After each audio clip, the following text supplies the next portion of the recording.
The Rolls-Royce Spectre just did something no electric car has ever done before, and Tesla, Mercedes, even Bentley should be very, very nervous. This isn't just an electric Rolls-Royce. This is the car that Rolls-Royce is betting its entire 120-year legacy on, and for 2026, they've made changes so significant that even die-hard combustion loyalists are starting to switch sides. But here's what nobody's telling you. Buried in the fine print of this car's specifications is a number, a single number that completely changes how you'll think about electric luxury forever. And trust me, when we get there, you're going to want to pause and reread it twice. Let's start with the obvious. The Spectre isn't just Rolls-Royce's first fully electric production car. It's arguably the most important car this brand has built in decades. Why? Because Rolls-Royce isn't some startup trying to prove a point. This is a brand built on silence, weight, and presence. Three things that on paper should be incredibly difficult to translate into an EV. And yet, for 2026, they've somehow made it even quieter, even smoother, and even more commanding than before.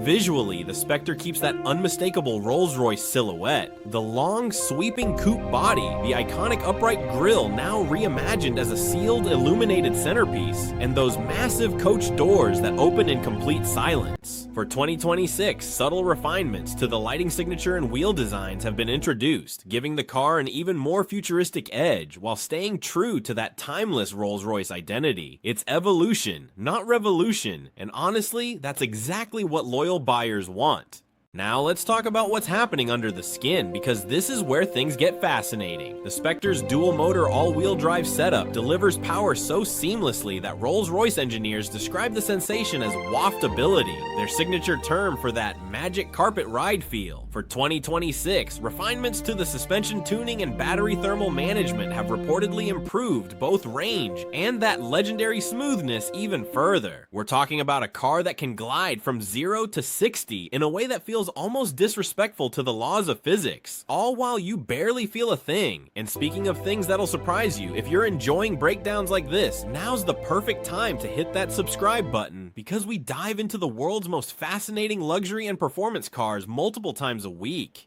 Also, smash that like button. It genuinely helps push videos like this to more people who'd love this kind of content. Now, back to the Spectre, because here's where the story gets really interesting. Inside, this car redefines what a digital cockpit should feel like inside a Rolls-Royce. The Spirit of Ecstasy still sits proudly on the hood, but now she's joined by a starlit headliner with thousands of fiber optic lights, customizable to mirror actual constellations from your birth date, your wedding day, whatever moment matters most to you. It's details like this that remind you this isn't just a car, it's an experience built around you. But here's that number I promised you, the number that changes everything. When Rolls-Royce first announced pricing for the Spectre, many assumed it would sit comfortably above competitors like the Bentley Flying Spur or even the most expensive Mercedes EQS variants. But the actual starting price, once you factor in 2026's adjustments and the brand's bespoke customization program, tells a completely different story. One that either makes this car an absolute steal in the ultra-luxury EV world, or confirms it as one of the most expensive production cars on the planet, depending entirely on how you look at it. So which is it? Is the Spectre actually positioned as a relative bargain in this segment, or does its true cost, once every customization and bespoke option is added, push it into territory that even seasoned luxury buyers find shocking? Stick around, because we're about to break down the real numbers, and trust me, they're not what you'd expect.